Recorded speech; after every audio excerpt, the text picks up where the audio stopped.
चलिए आज का हम डाउट क्लियरिंग सेशन शुरू करते हैं। सबसे पहले दीपक सिंह बिष्ट ने हाथ ऊपर किया है। जिसका कोई क्वेश्चन हो वो केवल हैंड रेज करेगा। और ये जो हमारा डाउट क्लियरिंग सेशन होता है ये उन सभी स्टूडेंट्स के लिए हैं जो एस्ट्रो पाठशाला के विद्यार्थी हैं, चाहे वो हमारे से ऑनलाइन क्लासेस ले रहे हैं लाइव, या वो हमारी ऐप से पढ़ रहे हैं। उन दोनों ही प्रकार के स्टूडेंट्स के लिए ये सेशन हमारा होता है।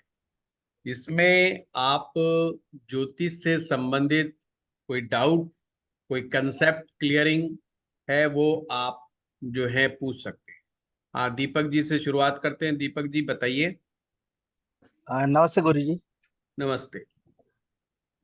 गुरु जी, पहले घर में जब राहु होता है तो उसने तो सूर्य ग्रहण कर दिया। अ, अ, और अगर उसी फर्स्ट हाउस में अगर सूर्य है, बुध है, चंद्र है और राहु है, ये चार प्लैनेट है। तो वो तो मतलब ये सबका ये असर खराब हो गया। पर उसी कुंडली में थर्ड हाउस में शनि और मंगल है, तो शनि और मंगल तो अच्छा राहु क्रिएट करते हैं, राइट? तो ये एक्टिवेट कब होता है? बहुत अच्छा प्रश्न है। बहुत शांति से सुनने के का प्रश्न है। इसको मैं एक उदाहरण के साथ शुरुआत करता हूँ। अगर एक शरीफ परिवार है जिसमें हस्बैंड वाइफ और दो बच्चे हैं, और उनके घर में कोई किसी प्रकार का कोई हथियार नहीं है, चारों के चारों कोई भी क्रिमिनल माइंड आदमी नहीं है और कोई भी फाइटर नहीं है, उस घर में एक बड़ा गुंडा आ जाता है और सभी को अपने गन पॉइंट पे ले लेता है। अब ये बताओ उस घर में चलेगी किसकी?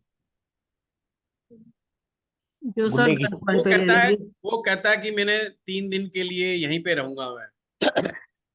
और वो कहता है चलो आज तो चने की दाल बनाओ। तो किसकी हिम्मत है जो कहे नहीं हमारे यहाँ तो आज आलू बैंगन बनेगा? वो कह रहा है मैं तुम्हें मारूंगा कुछ नहीं, बस जैसा मैं कहता हूं करना वैसा हो। अगर किसी ने बदमाशी करी तो आई हैव गन, फिर मेरा कोई भरोसा नहीं। तो सेम जो सिचुएशन आपने ये बताई है कि पहले भाव में या किसी भी भाव में राहु के साथ सूरज आ जाए या कोई अन्य ग्रह आ जाए, वो सबको गन पॉइंट पे ले लेता है। बहुत रेयर केस होते हैं जिसमें कुछ सिचुएशन ऐसी बनती हैं जिसमें ग्रह का प्रतिकार, यानी राहु का प्रतिकार दूसरा ग्रह कर पाता है। इसका मायने क्या हुआ? इसका मायने हुआ, एक तो उसने बाकी ग्रहों को भी डिस्टर्ब कर दिया, यानी सूरज को भी डिस्टर्ब कर दिया। तो यहां वो लाल किताब का सूत्र समझने की आवश्यकता ही खत्म हो गई है कि ये सूरज ग्रहण बना रहा है। वो जब है जब राहु अकेला बैठा है पहले घर में, तो वो सूरज ग्रहण बना। यहां तो दिखाई ही दे रहा है कि सूरज ग्रहण बन चुका है। यहां तो सूर्य और राहु एक साथ आ ही गए। तो इसने सबसे पहले तो राहु ने क्या काम किया? डिस्टर्ब कर दिया। किसको? सूरज को। अब ऐसे केस में हमें क्या समझना? जो आपने तीसरे भाव की बात बताई कि ये अच्छा राहु बनाते हैं। अच्छे राहु का मीनिंग क्या हुआ? अच्छा राहु इंसान को अच्छी तरह से पलटी मारने की कला सिखा देता है। According to the situation, according to the atmosphere, व्यक्ति तुरंत थोड़ा पलटी गर्म मार। पानी देना। ठीक तो इसीलिए दवाई खाओ। आप देखते होंगे कि हमारे यहाँ पर नेता को राहु से कंपेयर किया जाता है, फिल्मी कलाकार को राहु से कंपेयर किया जाता है। क्यों? क्योंकि ये पलटी मार जाते हैं। आज कुछ बोल रहे हैं, कल कुछ बोल रहे हैं, परसों कुछ बोलेंगे। पर ये बोलते किस अनुसार है? अपने लाभ के लिए, अपने फायदे के लिए, अपने स्वार्थ के लिए। ये बयान जनता के लिए नहीं बदलते, ये खुद के लिए बदलते हैं। आपने बहुत सारे नेताओं को हिंदू से मुसलमान और मुसलमान से हिंदू समर्थक होते हुए देखा हो अपने इसी जीवन के अंदर। फिल्मी कलाकारों का तो खैर काम ही यही है कि हर फिल्म में बदल देना अपने आप को। तो जब राहु अच्छा हो जाता है तो ढंग से पलटी मारने की कला इंसान को सिखा देता है। अब ये बात कुछ मायने में गलत है, कुछ मामलों में अच्छी है, क्योंकि इंसान पलटी मारता ही रहता है, ये कुछ हद तक उसकी तासीर भी है अपने फायदे और नुकसान को देख करके। पर जिनका ये अच्छा हो जाता है वो स्वार्थ की पूर्ति के लिए अपने हित को सामने रखते हुए अकॉर्डिंग टू द सिचुएशन अपने आप को ढाल लेता है। अगर उसे लगता है इस बंदे से मैं लड़ूंगा नहीं, तो उसके सामने वो हाथ जोड़ ले। अगर उसको लगता है कि मैं लड़ सकता हूं, तो उसको डरा देगा, सामने वाले को डरा भी देते। तो इनमें क्या है, दोनों तरह की पावर हो गई। अब लोगों को कहेंगे मैं लड़ नहीं सकता, कब कहेंगे ये बात, जब सामने वाला पावरफुल होगा। अगर सामने वाला कमजोर है तो बिना पूछे किसी के दो थप्पड़ जड़ देंगे उसको, फिर ये किसी से पूछेंगे भी नहीं, क्योंकि इन्होंने समझ लिया। That's called the according to the situation. वो ये लोग प्लानिंग बहुत अच्छी बना सकते, किसी भी प्रॉब्लम से फाइट करने के लिए स्ट्रेटजी बहुत अच्छी बना सकते। अभी हमारे दिल्ली के जो नेताजी हैं, वो आजकल जो है सुंदरकांड का पाठ करवाने लगे। पहले उनकी नानी जी ने कोई दिव्य ज्ञान दिया था उनको कि राम जी का मंदिर कैसा होना चाहिए, कैसा नहीं। जब उन्होंने देखा हर कोई मंदिर के पीछे भाग रहा है, तो वो भी हनुमान चालीसा और उसकी तरफ भाग लिए। That's called the Rahu. Negative Rahu क्या है? नेगेटिव राहु है जो अपने आप को उस सिचुएशन के अनुसार ढाल ना सके। नेगेटिव राहु इंसान में इतना गुस्सा पैदा कर देता है और झूठी ईगो पैदा कर देता है कि वो अपना हित सोच नहीं पाता और अड़ जाता है। अड़ियल रवैया, नहीं ऐसे नहीं, ऐसे ही होगा, ऐसे होगा तो वैसे ही होगा, इस तरह का जो रवैया होता है। अरुण जी मैं क्लास में हूँ, आप मैसेज डाल। नेगेटिव राहु अपना नफा नुकसान नहीं समझ पाता, क्रोधवश, फॉल्स ईगो के चलते वो ख्वाबों की दुनिया में रहता है। उसको लगता है जो मैं सोच रहा हूं वही ठीक है, और जब डिसीजन गलत पड़ जाते हैं तो समस्या खड़ी हो जाती है। अब ये जो लगन का राहु हो, चल राहु कहीं पर भी बैठा हुआ हो, जब वो अच्छा नहीं होता तो इस तरह के रिजल्ट दे देता है। इसलिए राहु का अच्छा होना ही ठीक है, खराब होना ठीक नहीं है। क्योंकि जब इंसान का हर सोचा हुआ दाव उल्टा पड़ने लगेगा तो व्यक्ति डिप्रेस हो जाएगा।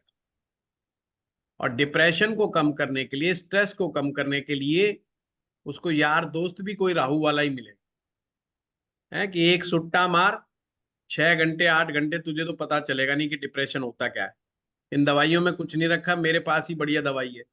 वो एक सुट्टा मरवाता है उसको, वो भी कहता रहे वाह ऐसा दिव्य औषधि तो मुझे आज तक नहीं मिली थी। कहने का मतलब वो किसी ना किसी चीज का एडिक्शन का शिकार हो जाता है। और फिर क्या होगा, जब एडिक्शन का शिकार होगा तो फैमिली टर्म्स बिगड़ेंगे, परिवार वाले दुखी होंगे। अब परिवार वाले टोका टोकी करेंगे, वो कहेगा ये घर ही ठीक नहीं है, छोड़ो चलो, ये इसमें तो हर कोई मेरे पीछे पड़ा है।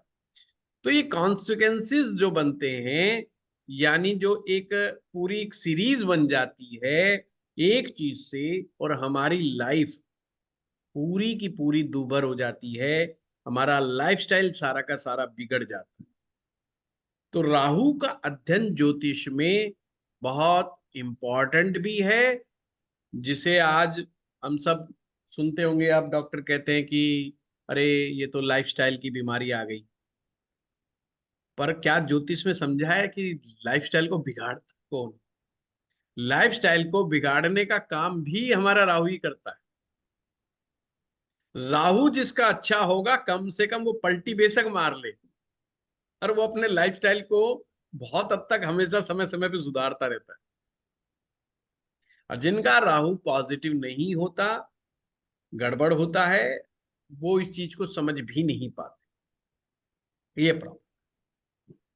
तो यहां पर आप इस केस में कहेंगे कि भाई सूरज डिस्टर्ब हो गया है, बुध भी डिस्टर्ब हो गया है, राहु डिस्टर्ब नहीं हुआ है, वो दूसरों को डिस्टर्ब कर रहा है।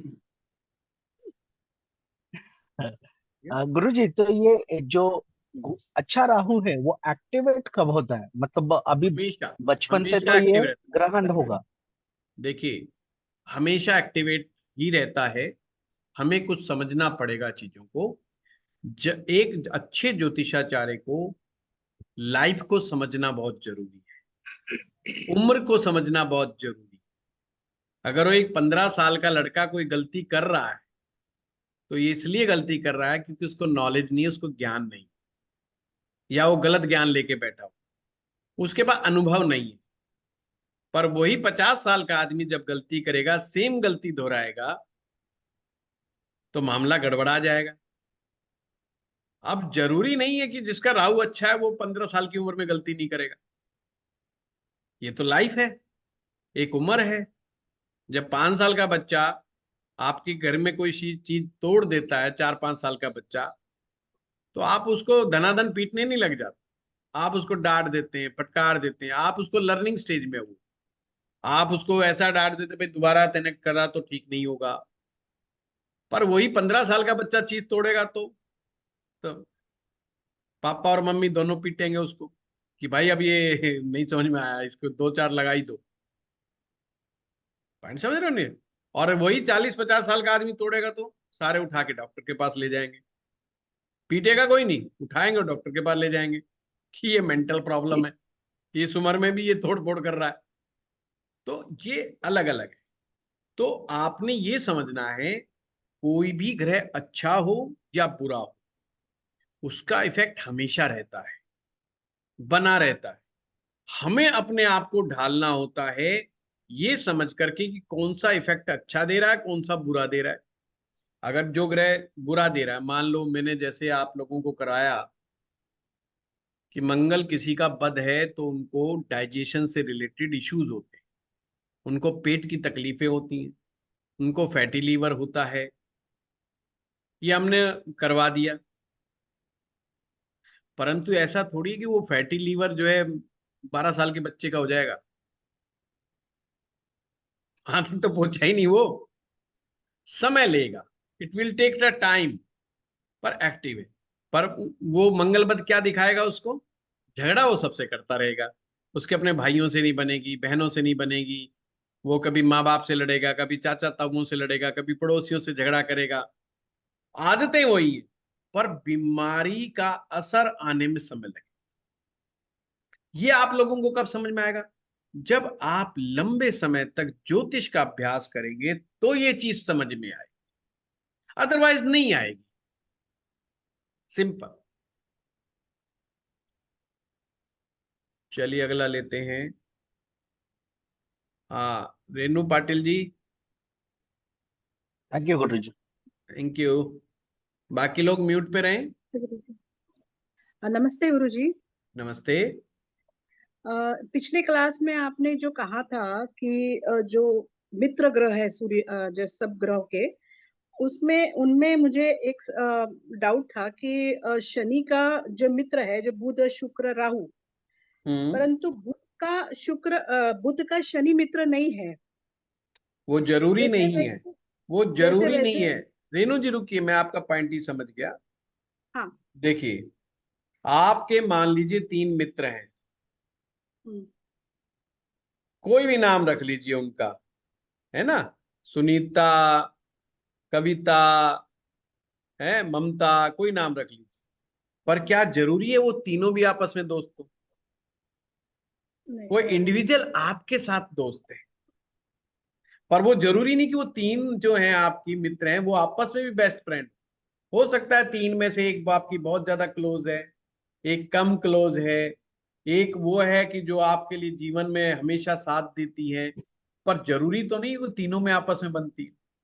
आपने देखा होगा आपके 3 दोस्त हैं, पर वो एक दूसरे की बुराई करते रहते हैं, आपके सामने आते, अरे वो तुम्हारी वो जो सहेली ममता आती है ना, वो ठीक नहीं है, है वो सारा दिन चिक चिक करती है, तुम कैसे झेलती हो उसको रेणु जी? अरे आप उनको घर में क्यों घुसने देती हो? वो तो बेकार है, वो तो ऐसा है। जबकि मित्र तो वो भी है आपकी और मित्र ये भी है आप। अब आप क्या करते हैं, उनको थोड़ा समझाएंगे करेंगे, पर वो कौन सा मानने वाले। तो जरूरी नहीं है कि ये आपस में भी मित्र। हम वहां पे स्टडी कर रहे हैं उस क्लास के अंदर कि इंडिविजुअल कौन किसका मित्र है। Okay. ठीक है, ठीक है। पर सर फिर वो हाउसेस में कैसे फर्क पड़ेगा, मीन्स हाउसेस में अभी तो फर्क पड़ेगा ना आ, फिर। आगे क्लास तो चलने दो। अच्छा अच्छा, हाँ ना, वही अभी मैं तो भी वो दूसरी डाउट क्लास किए हुई थे है ना कि। लाल किताब। हाँ हाँ सही बात है सर। हाँ, तो ओके, आगे बढ़ना। धन्यवाद सर। धीरे ओके। धीरे कंसेप्ट क्लियर होते हैं, है ना। अच्छा। देखो ज्योतिष का कोर्स बहुत बड़ा है। ये तो शुक्र करो ऑनलाइन का। वैदिक ज्योतिष 5 साल का कोर्स है, लाल किताब 3 साल का कोर्स है। हम उसको खींच खींच के ऑनलाइन कर दे। पहले हमारे यहाँ क्लासेस चलती थी जो लाइव में, हमारे जो ऑफलाइन जो चलती थी, लोग हमारे घर पे आकर के सीखते थे। कोई कोर्स 1 साल से कम होता ही नहीं था। अगर किसी को उस टाइम में हम कहते 3 महीने में ये कोर्स करा देंगे तो लोग हंसते थे, ऐसा कैसे हो जाएगा। पर लोग भी अलग थे, पेशेंसफुली, बहुत पेशेंस था उनमें। ऑनलाइन में पेशेंस का अभाव है, क्योंकि ऑनलाइन सिस्टम ही राहु का है सिस्टम है, इसमें पेशेंस नहीं है। इसीलिए स्टूडेंट तुरंत तो रिएक्शन दे देता है।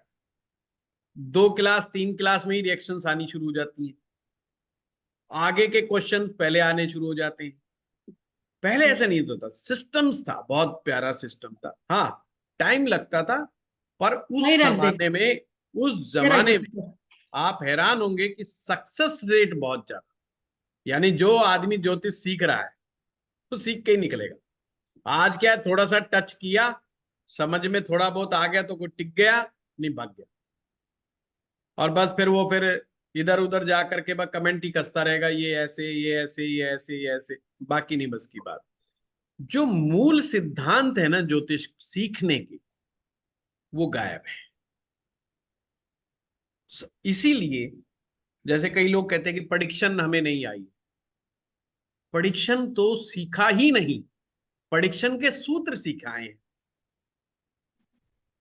अब उसका अभ्यास, अभ्यास तो आपको करना है। जब आप अभ्यास करोगे, जब भी प्रश्न उठेगा, क्योंकि जब भी डाउट आएंगे, फिर किससे पूछोगे।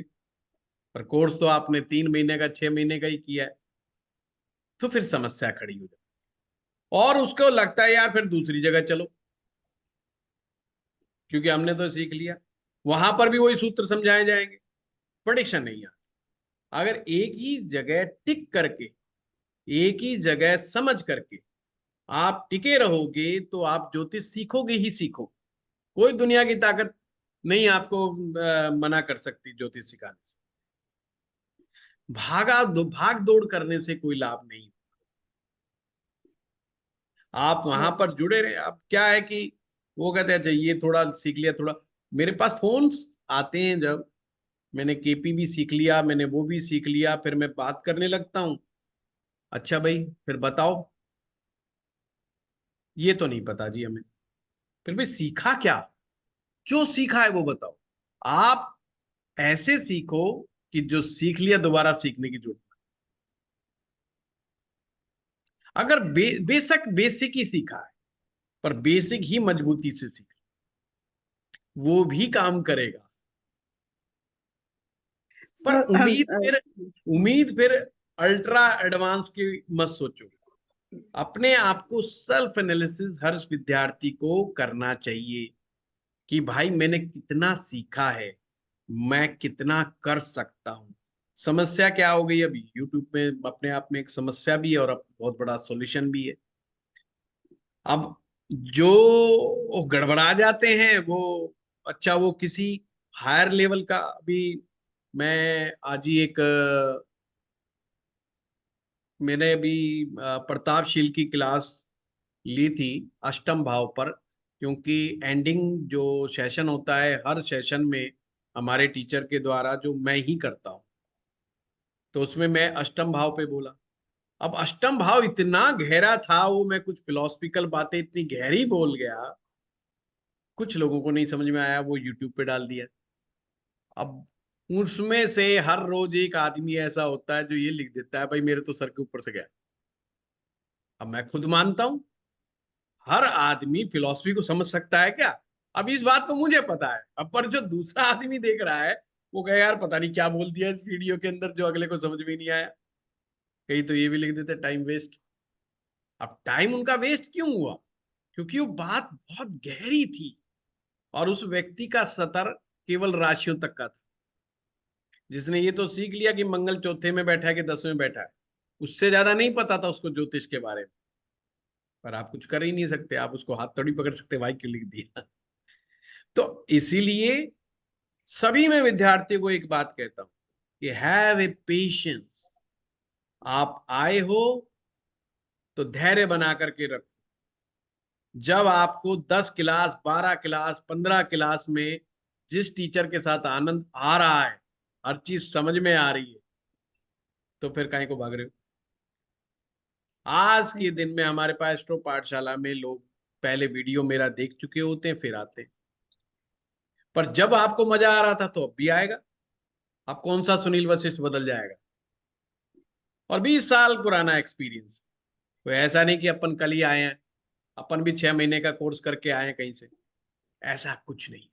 ये मैं आई एम सो लकी कि गुरु कृपा से मैं आगे बढ़ा, गुरुओं के सानिध्य से आगे बढ़ा। तो बड़ा मजबूत आदमी हूं, बिल्कुल चिंता मत करो, सब चीज समझ में आएगा। बस मैं हर एक को एक ही बताता हूँ, हैव ए पेशेंस, और लोग पेशेंस ही छोड़ जाते हैं। वही गड़बड़ करते हैं बस, और कुछ नहीं। नहीं सर, सर एक्चुअली मैं आपको बताऊं, मैं दिन भर आपके ही वीडियोस देखती हूँ। मेरा लड़का बोलता है तू पागल हो जाएगी, दिन भर चालू 11 बजे से लेके 3-4 बजे तू वीडियोस ही देखती है। मैंने सर घर के घर है। तब मुझे कल स्ट्राइक हुआ कि अगर दुश्मन हो तो घर का फिर क्या, इसलिए मैंने वो प्रश्न पूछा, बाकी आएगा। कुछ नहीं। नहीं नहीं पर नहीं, दिन भर मैं आप ही की आपका, वीडियोस देखते रहती हूँ। रेणु जी आपका प्रश्न बहुत अच्छा था। प्रश्न में नहीं, ये मैं सभी के लिए बता रहा हूँ, सभी के लिए, हाँ, सभी स्टूडेंट्स के लिए मैं बताता हूँ ये चीज। ऐसा नहीं कि आपके लिए बताना है ना? आप भी तो, बराबर आप सर, बिल्कुल नए हैं, है ना? और बराबर नए सर। हैं तो एंजॉय कीजिए, हर सेशन में आप सीखने को मिले। सीखे हुए हैं जरूर उनको भी सीखने को मिलेगा, जिन्होंने नहीं सीखा उनको भी सीखने को मिलेगा। जरूर चलिए। जरूर सर। धन्यवाद सर। सुनीता वर्मा जी। सर। जी, सर प्रणाम। प्रणाम प्रणाम। सर मैं इस कोर्स के लिए बिल्कुल नई हूँ, कुछ भी नहीं पता है इसके लिए मेरे को। जब हम शब्द बोलते हैं बद है या टक्कर है तो बिल्कुल नहीं समझ में आता। लेकिन फिर भी सर आपकी क्लास के अंदर बहुत मजा आता है, आपके वीडियोस में बहुत मजा आता है। बहुत सारी चीजें कुछ शब्दों की वजह से स्पष्ट नहीं होती, लेकिन फिर भी दाएं बाएं के शब्द उसको स्पष्ट करने में मेरी बहुत मदद करते हैं। सर इसमें बस मेरे को एक क्वेश्चन ये पूछना था कि लाल किताब और वैदिक ज्योतिष में क्या डिफरेंस है।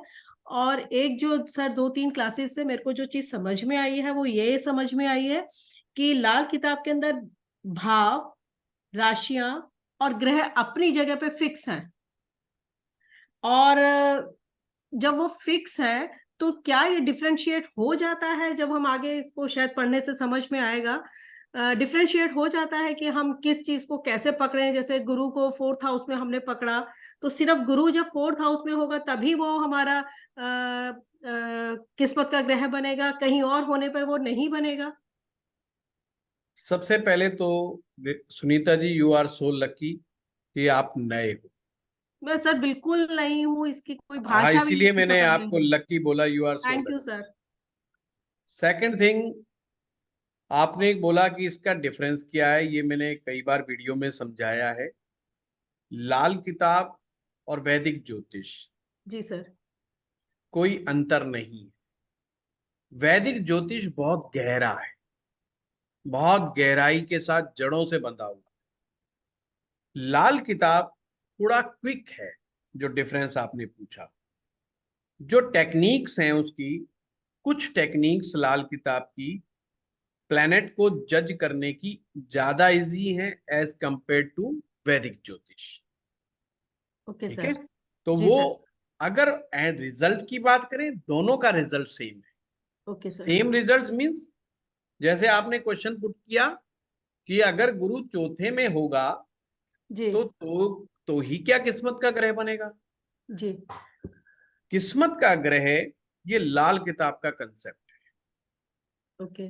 वैदिक ज्योतिष का नहीं। जी वैदिक ज्योतिष कहता है जो 9th हाउस का लॉर्ड होगा वही किस्मत का ग्रह बनेगा। Yes sir, right. परंतु वैदिक ज्योतिष ये भी कहता है सबकी किस्मत का ग्रह गुरु है। जी सर। अब लाल किताब ने थोड़ा सा ट्विस्ट किया। लाल किताब ने भी कहा कि सबकी किस्मत का ग्रह गुरु है, तो दोनों सेम आ गए। जी बट सर, राइट। एक स्पेशल प्लेनेट है जो आपको हेल्प करता है, वो ढूंढने का तरीका है। ओके। अगर गुरु नवम भाव में बैठा है तो भी किस्मत का ग्रह हो सकता है, अगर गुरु 12वें भाव में बैठा है तो भी किस्मत का ग्रह हो सकता है। तो जरूरी नहीं कि चौथे में बैठेगा तो ही किस्मत। वो स्टेप्स बने हुए हैं। कुछ ओके। लोगों के फर्स्ट स्टेप में ही चौथे घर में अगर गुरु होता है तो उसको मान लिया जाता है कि किस्मत का ग्रह जो गुरु हो गया। जी सर। दूसरी बात, लाल किताब कहती है कि जरूरी नहीं कि मैंने कह दिया कि चौथे घर में गुरु उच्च का है तो इसका मतलब ये उच्च के ही रिजल्ट देगा। जी सर। लाल किताब ने और भी सूत्र दिए।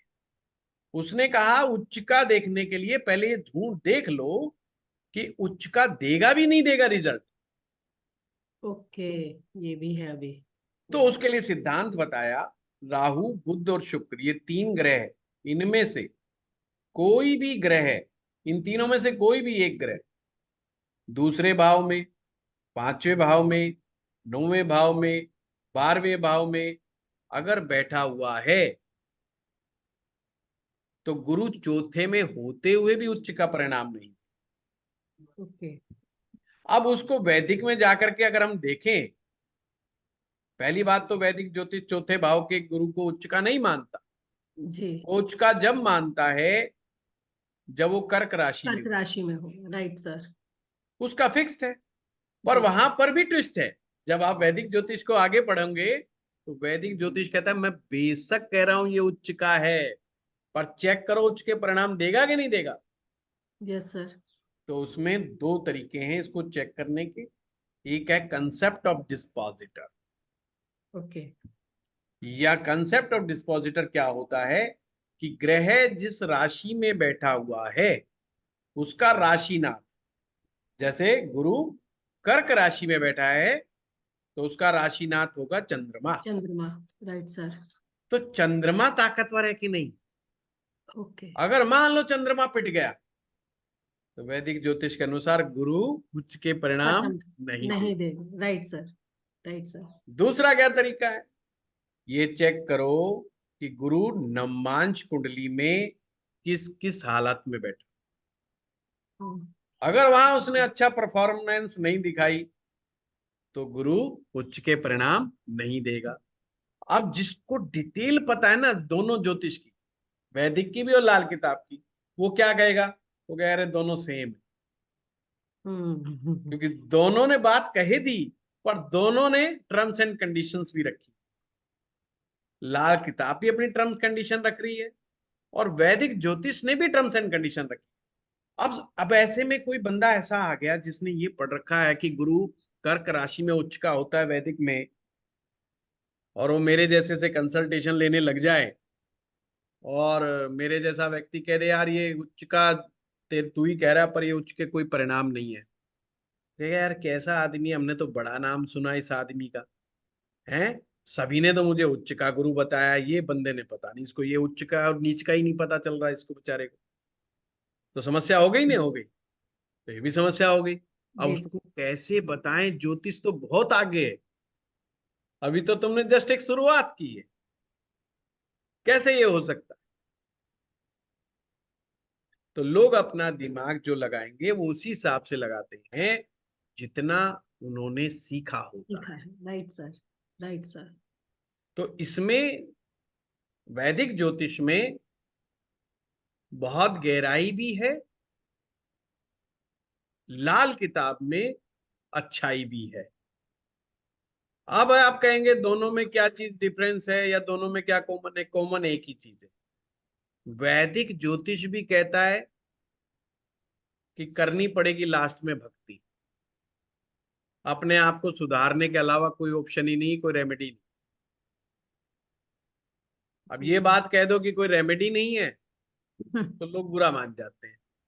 जी सर। फिर कहते हैं कि भाई वैदिक ज्योतिष में रेमेडी नहीं। ये यस। वही बात हो गई जैसे कि एक डॉक्टर के पास आप जाओ, डायबिटीज वाले के पास, और वो आपका परम मित्र हो, और आपको नई नई शुगर आई हो, और डॉक्टर के पास जाके आप कहो यार तू मेरा फ्रेंड है, मेरे को बेस्ट दवाई लिख दे। अब वो तो उसका हितैषी है, वो क्या कहेगा? वो उसको कहेगा भाई देख, दवाई बेशक लिखवा ले, पर दवा इसका इलाज नहीं। नहीं। ओके। वो कहेगा फिर क्या इलाज है यार, अगर दवा इलाज नहीं है तो शुगर का?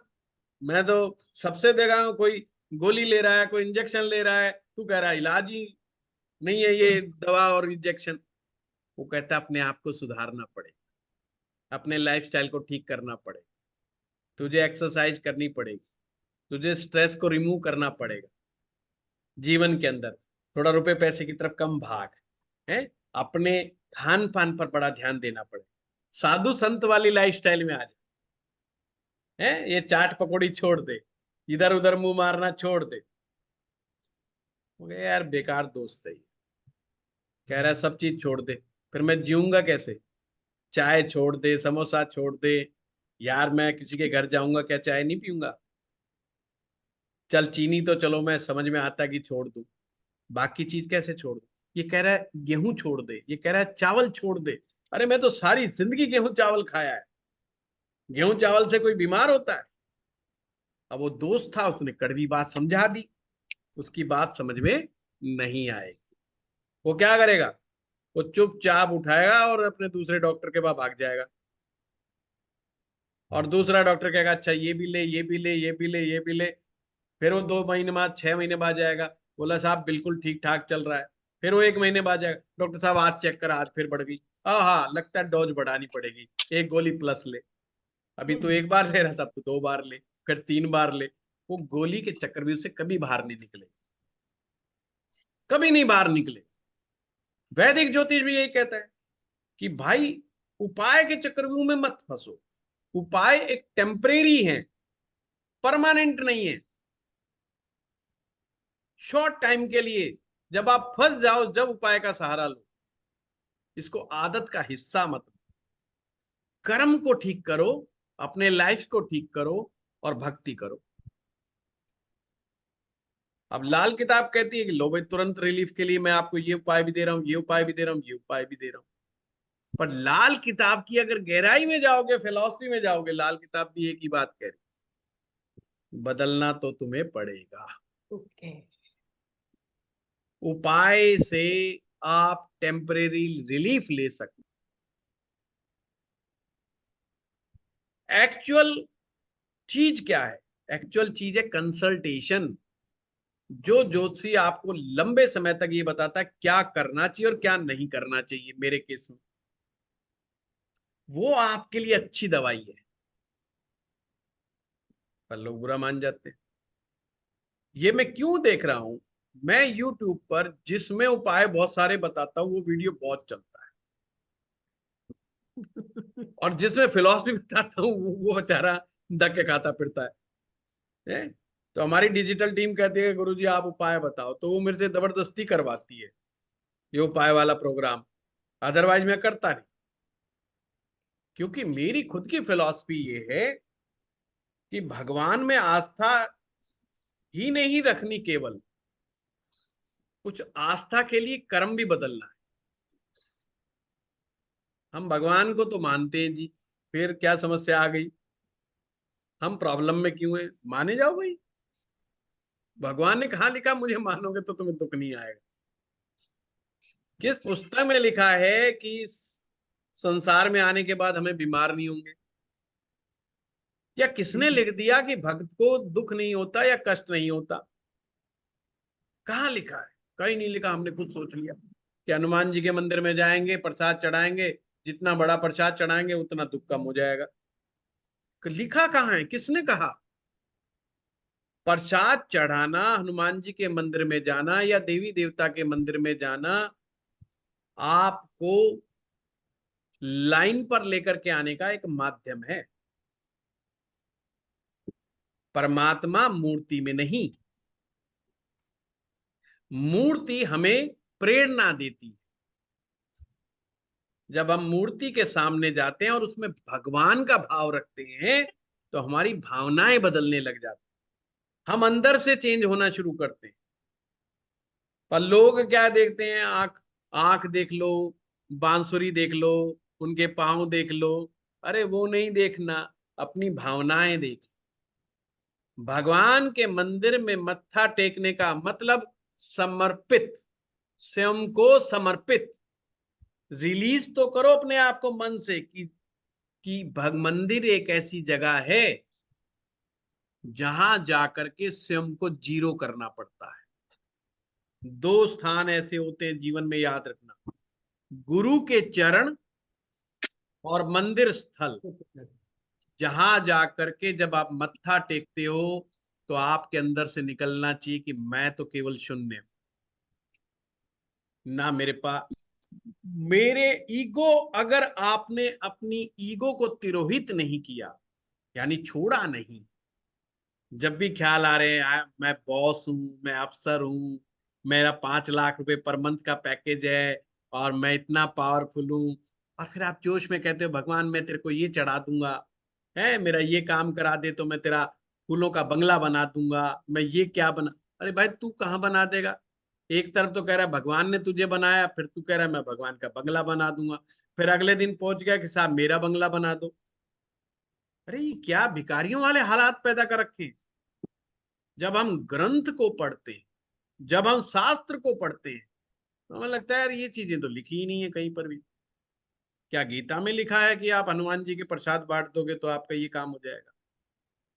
क्या किसी वेद में लिखा है? क्या किसी शास्त्र में लिखा है? जैसे बच्चों को स्कूल में जब बुलाने के लिए 2 काम करवाए जाते हैं, कुछ खाने पीने का दिया जाता है और उनको खेलने की छूट दे दी जाती है, उनको मारा पीटा नहीं जाता। पर वही 10वीं क्लास का बच्चा जा करके क्लास टाइम में अगर वो खेल खेलेगा गार्डन में, तो पिटेगा कि नहीं पिटेगा? हरियाणा में तो पिट जाएगा, बाकी का पता नहीं है। मास्टर का आजा खेल रहा है, क्लास लग रही है, 2 मारेगा कान पे थप्पड़, चल बैठ। तो जो नए नए हैं ये युवाओं के लिए है कि ये जाएंगे भगवान के मंदिर में, उनको संस्कार दिए जा रहे हैं, उनको सिखाया जा रहा है, वो लर्निंग है उनकी कि ऐसे ऐसे पहुंचना है। जब भी हम किसी पहुंचे हुए संत की बातें सुनेंगे, जब भी हम किसी विद्वान संत की बातें सुनेंगे, उसके मुंह से फिर ऐसी बातें नहीं सुनेंगे कि साहब ये करने से ये फायदा। वो आपको बात करेगा आत्मा और परमात्मा को मिलाने, और फिर वो बात करेगा भक्ति की, वो बात करेगा मंत्र जप की, वो बात करेगा अंदर से ट्रांसफॉर्मेशंस की वो बात करेगा जो कड़वी बात कर देगा लोग भाग जाएंगे, उसी की बेचारे की भीड़ कम हो जाएगी। तो दोनों ही प्रकार के जो ज्योतिष हैं आपको एक ही जगह ले जाकर के, एक ही बिंदु पर जाकर के छोड़ेंगे अगर लंबे चले तो। आप लाल किताब के साथ बड़ी दिक्कत यह है कि लाल किताब को लंबे समय तक कोई नहीं सीखता। कोई कोई मुट्ठी भर लोग हैं जो उसकी गहराई में जाते हैं और लंबे समय तक उसको सीखते हैं। सीखने का मतलब लर्निंग, गुरुजी बन जाते हैं बहुत जल्दी, बस 6 महीना कर लिया, साल कर लिया, बस गुरुजी बन जाएंगे। सीखते नहीं, सीखेंगे तो बात बनेगी। फिर उनसे पूछे करना क्या है, फिर उनको कहो चांदी का चकोर टुकड़ा अपनी जेब में रख, वो रखना छोड़ देगा। जिस दिन लाल किताब को समझ जाएगा वो चांदी का चकोर टुकड़ा रखना छोड़ देगा, क्योंकि वो चांदी का चकोर टुकड़ा रखना बहुत इनिशियल बंदे के लिए, जो फर्स्ट टाइम आया है इस क्लास के अंदर, उसके लिए था चांदी का चकोर टुकड़ा। वो उसके लिए काम करेगा, उसके लिए काम नहीं करेगा। तो ऐसे आप किसी भी विद्या में डिफरेंशिएट ना करें, सीखें जी और सर। बड़े ढंग से सीखें, जी सर। और इस चीज की परवाह करना छोड़ दें कि कौन सा बेटर है, जो जी समझ में आ जाए वही बेटर जी सर। सर है। जी सर, बहुत बहुत वही शुक्रिया सब्जेक्ट सर। वही सब्जेक्ट बहुत अच्छा होता है जो हमें अच्छे से समझ में आ जाता है। बिल्कुल सही सर, बिल्कुल सही सर। बहुत सारे लोगों को, बच्चों को जो है ना मैथ नहीं अच्छा आता, पर उन्हें ड्राइंग और पेंटिंग्स बहुत अच्छी आती राइट सर। है ना। तो ये थोड़ी वो बावले बावले नहीं, उनको समझ में वो आ रहा है। यानी कि परमात्मा ने उनको वो ग्रह दिया है जो उनको आती है ड्राइंग समझ में, जी है ना। सर, जी सर। मैं ड्राइंग बहुत अच्छी करता था, पेंटिंग बहुत अच्छी करता था, तो मैं बार बार यही सोचता मैं ड्राइंग का ही क्लास लूं। हमारे यहाँ पे नियम होता था कि संस्कृत सीख लो, या ड्राइंग सीख लो, या पंजाबी सीख लो। अब मेरे जैसा बंदा क्या करेगा, ड्राइंग पकड़ेगा ना। और ये सोचते तो संस्कृत तो सीख लेंगे यार, संस्कृत तो अपने घर की बात है। तो ड्राइंग लेके बैठ गए 9th क्लास में, संस्कृत छोड़ दी। सारे नाराज हुए, बोले यार तू इंटेलिजेंट आदमी होकर के ड्राइंग ले रहा है। भाई क्या करें भाई, है शास्त्री जी का डंडा बहुत डर लगता है पीटेंगे। डर के मारे नहीं ले, डर के मारे नहीं, इंटरेस्ट नहीं। यस। बाद में उसको सीखा फिर। तो ये जो चीज है, अब संस्कृत ना पहले बुरी थी ना आज बुरी है, आज हमें संस्कृत बड़ी प्यारी है।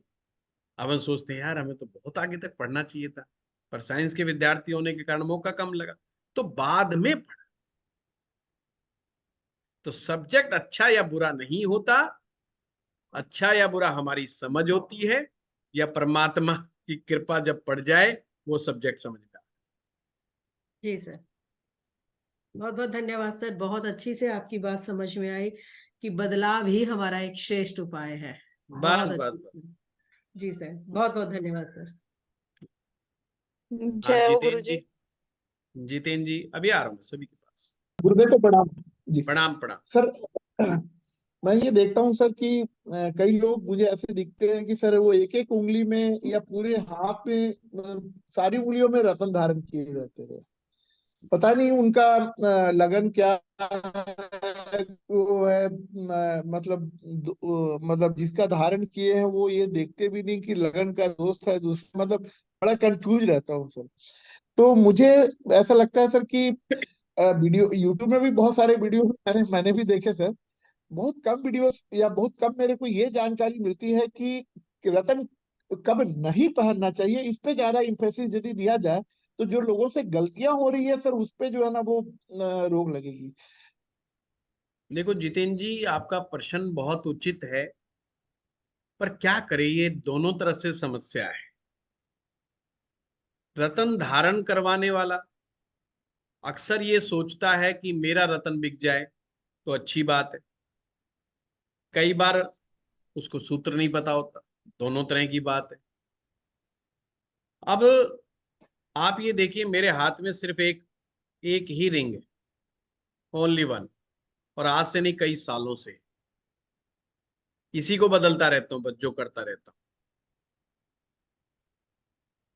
अगर किसी ज्योतिषी ने बहुत सारी रिंग पहन रखी, आपको पहचान बता रहा हूं, वैसे तो ज्योतिषी लोग नाराज हो जाएंगे जो पहने बैठे रहते हैं। पहली बात, उन्हें ज्योतिष का ज्ञान नहीं। वो तुरंत समझ जाइएगा कि अगर 2 से ज्यादा रिंग पहन रखी है तो उसे ज्योतिष का ज्ञान नहीं है। जितनी ज्यादा रिंग उतना ज्ञान नहीं। कम रिंग, अगर 2 पहन रखी है, 3 पहन रखी है, 3 तक है, तो समझ लेना अभी बेसिक अभी सीख रहा है, अभी अभी अभी इसको कॉन्फिडेंस आया नहीं है अपने सब्जेक्ट।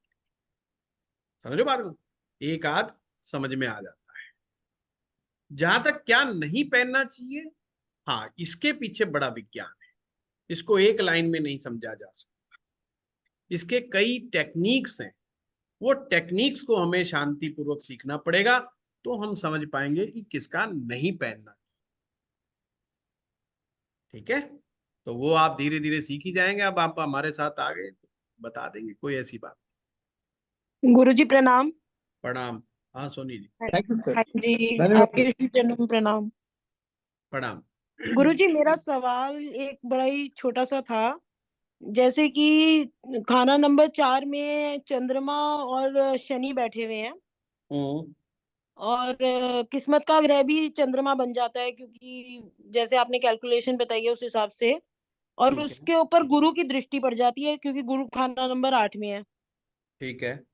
तो आपने ये बताया था कि शनि यहाँ पे जो है अच्छा मतलब बिहेव करेगा, मतलब यहाँ पे शनि तंग नहीं करेगा। हम्म।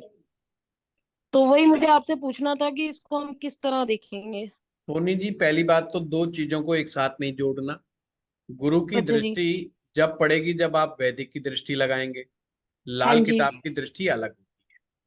अच्छा जी। शनि चंद्र जब इकट्ठे होंगे तो चंद्रमा को ही पीड़ा मिली,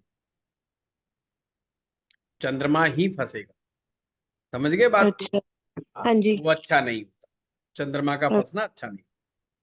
अच्छा अच्छा। बेशक वो किस्मत का ग्रह है, किस्मत का ग्रह मैक्सिमम लोगों के फंस जाते हैं। किस्मत का हम्म। ग्रह पता लगाने का मैंने वो तरीका बताया है, पर ये नहीं कहा कि किस्मत का ग्रह जो होगा वो बिल्कुल मस्त होगा, वो बढ़िया होगा। वही नहीं तो तो पिटे रहते हैं।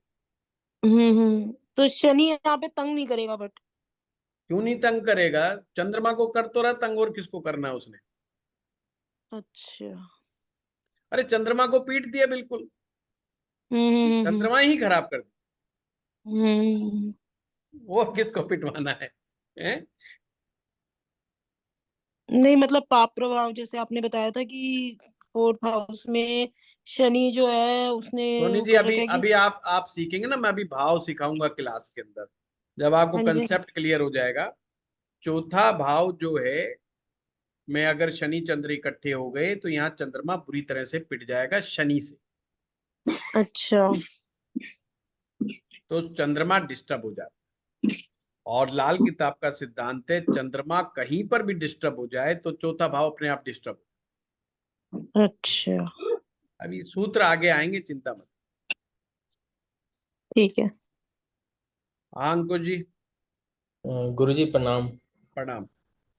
गुरुजी एक प्रश्न था कि जैसे हम अष्टम से जब जाते हैं तो वैराग्य जैसे आता है, आइसोलेशन आता है, तो उसको कर्मों के साथ कैसे बैलेंस करेंगे? मतलब एक साइड तो आप कहेंगे कि अरे एक मतलब वैराग्य जैसा फीलिंग आ रहा है, दूसरी साइड आपके कर्म हैं जो आपको करने ही हैं, तो उसको एक तरह से हम कैसे बैलेंस कर सकते हैं? पहले तो ये बताओ, वैराग्य को आप समझ के क्या बैठ गए? वैराग्य सर जैसे मतलब कि आप अपने में ही जब मतलब आप सेल्फ रियलाइजेशन कर रहे हो कि आप क्या ये मतलब। वैराग्य थोड़ी है। नहीं नहीं सर, मतलब जैसे आप आइसोलेशन में रहना पसंद कर रहे हो। ये वैराग्य थोड़ी, तो डिप्रेशन है। नहीं सर। हाँ हाँ, सच बता रहा हूँ मैं कोई मजाक नहीं उड़ा रहा, मैं तो सीरियसली बात कर रहा हूँ। आप स्पिरिचुअलिटी वाली साइड अगर आप जैसे जाते हो, मैं उस हाँ हाँ, कंटेक्स्ट में बोल रहा हूँ सर। स्पिरिचुअलिटी में कहीं वैराग्य नहीं। अच्छा। स्पिरिचुअलिटी चीज अलग है। स्पिरिट का मतलब क्या? आत्मा। आत्मा। स्पिरिचुअल, आत्मा का अध्ययन। वही करेक्ट सर। आत्मा का अध्ययन, आत्मा को समझना, आत्मा के स्वभाव को समझना, आत्मा की यात्रा को समझना, दैट्स स्पिरिचुअलिटी। पर अगर हम मंदिर जा रहे हैं, हम दान कर रहे हैं, हम पुण्य कर रहे हैं, हम इच्छाएं रख रहे हैं, वो स्पिरिचुअलिटी का पार्ट नहीं है। वैराग्य का मतलब यह है कि हमने एक्सपेक्टेशन करनी बंद कर दी। करेक्ट। वैराग्य का मतलब है कि आपको अपनी पत्नी से एक्सपेक्टेशन नहीं है, आपको अपने बच्चों से नहीं है, आपको गवर्नमेंट से एक्सपेक्टेशन नहीं है, सर। आपको किसी अन्य रिश्ते से एक्सपेक्टेशन नहीं है, but you are doing work very efficiently. हाँ, आज के टाइम में अगर हम किसी की थोड़ी सी भी मदद करते हैं तो हम उससे एक एक्सपेक्टेशन रखते हैं। अरे यार, मैंने इसको ना 2 महीने पहले ये अंकुश आया था, मैंने इसका काम किया था और फ्री में काम करके दिया था, अब मैं आज इसको काम बोलता हूँ और इसको फ्री में करना पड़ेगा क्योंकि जब मैंने किया था। That's called expectation. कर्म क्या है? कर्म का मतलब है, बेशक अंकुश ने मुझसे फ्री में काम करा लिया पर मैं नहीं करता, और मैं उम्मीद भी नहीं करता हूं कि वो मुझे करे। दैट्स वैराग्य। वैराग्य वो नहीं है जो लोग घर छोड़ के भाग जाते हैं। जी। वो बेवकूफों की बात नहीं कर रहा मैं। नहीं, आप जो कह रहे हैं सर वो। वैराग्य क्या है? जी एक्चुअली गुरुजी अब ऐसे मुझे ही कोई, मतलब। अब मेरे अंदर कोई राग बचा ही नहीं, जी।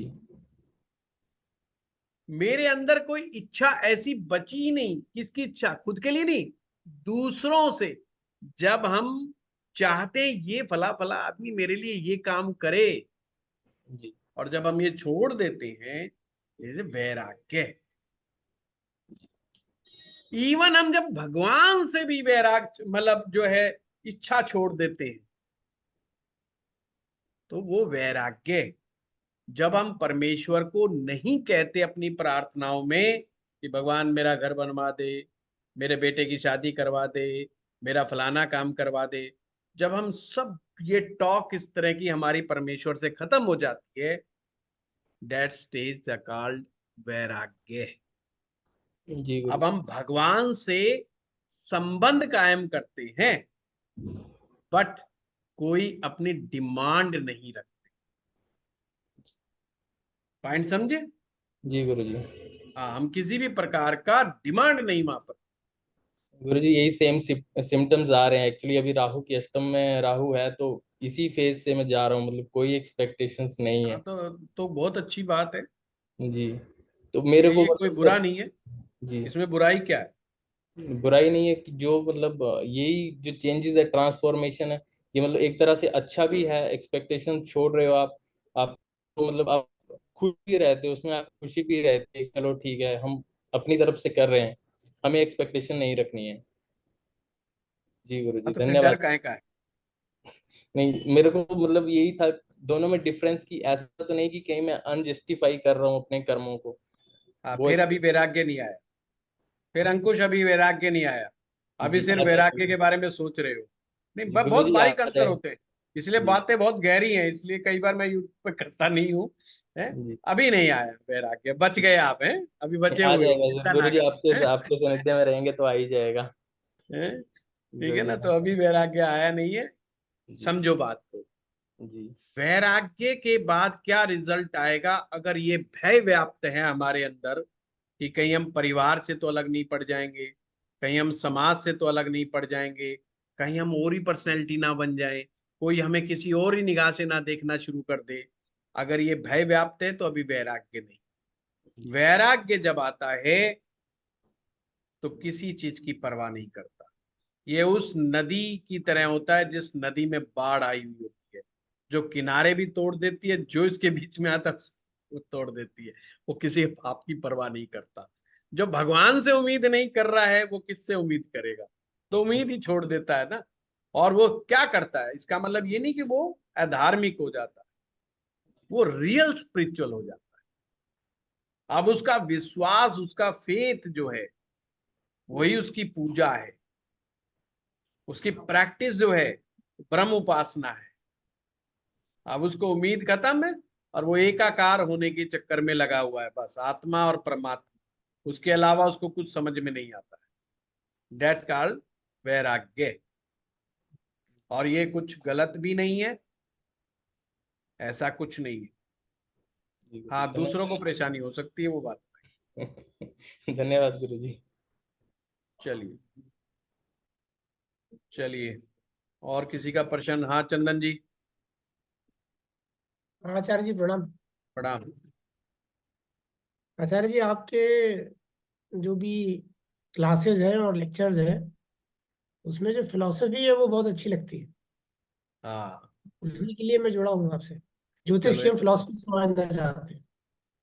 बहुत बढ़िया, बहुत बढ़िया। ऐसे मेरा एक प्रश्न था छोटा सा आचार्य जी, ये अष्टम का राहु और शनि अगर है तो आपने बोला था कुंडली का बहुत कवाड़ा होता है, एक बार आपने बोला था, तो उसके बारे में थोड़ा प्रकाश डालिए।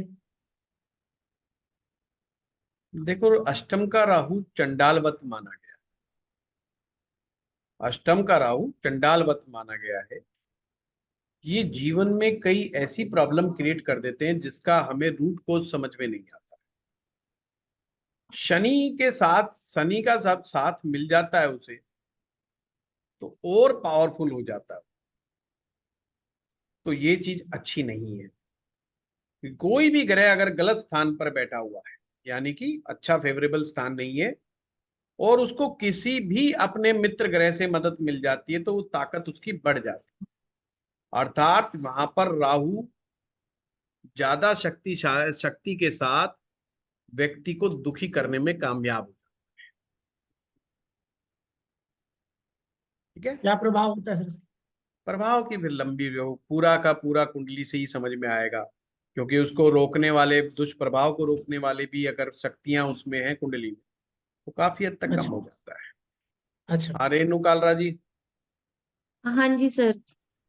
सर एक्चुअली ये कुंडली बनवाई थी सिस्टर की, उसमें ये लाल किताब में 3 वो होते हैं, ये कैसे मतलब समझ में आएगा कि कौन सी है, रेणु जी कैसे जैसे मैं नहीं देख पाऊंगा, है ना, ये तो क्या फिर हम 3 है, क्योंकि आपने कहाँ से जो बनवाई है वहां से ये आप चीज समझना चाहिए। सुनिए सुनिए, ये पूछना है कि जैसे पहले भाव जो खाना अभी नंबर आप 1 है, आप कौन सा कोर्स कर रहे हैं, ताकि मैं समझ पाऊं कि अभी आप किस। बेसिक टू एडवांस लाल बेसिक। किताब का जो आपके पास कर रहे हैं वही कोर्स कर रहे हैं, नहीं 6 मंथ वाले में थे या ये 1 ईयर वाले में आप। ये 1 ईयर वाले में। हाँ जी। हाँ तो अभी तो 2 ही क्लास हुई है, आएगा समझ, धीरे धीरे आएगा ना, नहीं अभी नहीं, आप कुछ एक नहीं। चीज आप मुझे बताओ बस कि एक खाना नंबर 1 में यहाँ पे 4 नंबर और राहु लिखा हुआ है, तो इसका मतलब क्या होगा, हमें समझ कैसे आएंगी चीजें। मैं वही तो कह रहा हूँ, क्लास में समझाऊंगा आपको रेणु जी, और बड़ा लेक्चर है।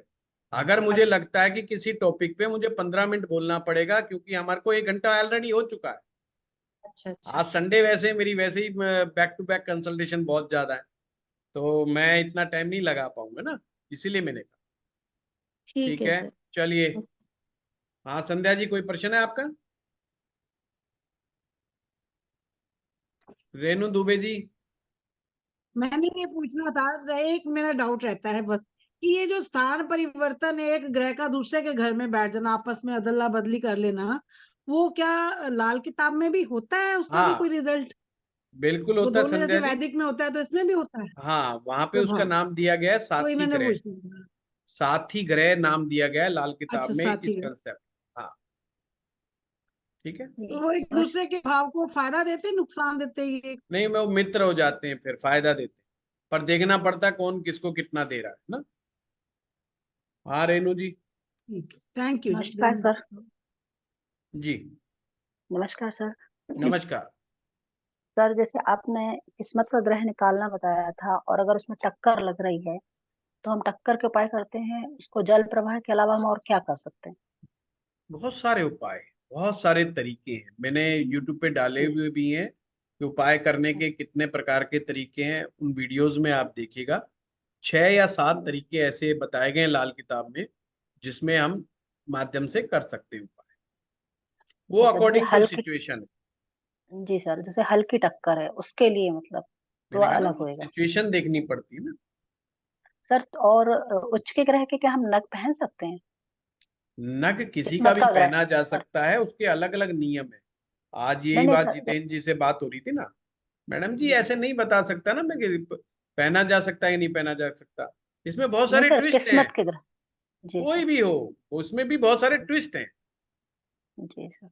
है ना। गलती खा जाओ आप, चुपचाप रतन पहन ले, रतन वैसे ही महंगे हैं, है ना, फिर ठीक नहीं। जी चलिए, सर। आप लोगों का धन्यवाद। नमस्कार सर। नमस्कार। प्रणाम गुरु जी, प्रणाम आचार्य जी।